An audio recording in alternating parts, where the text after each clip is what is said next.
Eşkinle döyünen yüreğimde sen. Sen benim en güzel duygum, isteğim. Fikirde, hayalda, dileğimde sen. Semaya ucalan dualarımda, eşkinle döyünen yüreğimde sen. Bir ömür yetmez ki nitkime benim, sevgimin hissimi getirim dile. Ne gerek danışım özünden sana, sen benim sevgimin özüsen elə. Bir ömür yetmez ki nitkime benim, sevgimin hissimi getirim dile. Ne gerek danışım özünden sana, sen benim sevgimin özüsen elə.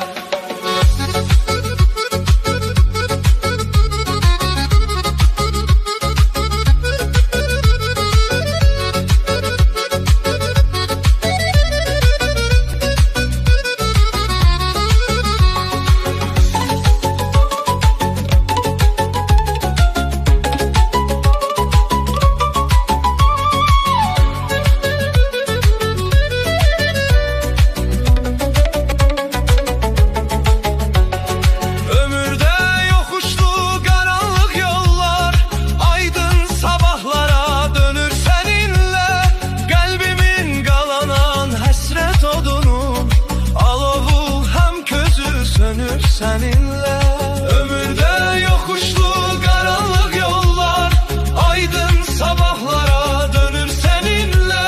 Kalbimin kalanan hasret odunun alovu hem közü sönür seninle. Bir ömür yetmez ki nitkime benim, sevgimin hissimi getirim dile. Ne gerek danışım özünden sana, sen benim sevgimin özüsen elə. Bir ömür yetmez ki nitkime benim, sevgimin hissimi getirim dile. Ne gerek danışım özünden sana, sen benim sevgimin özüsen elə.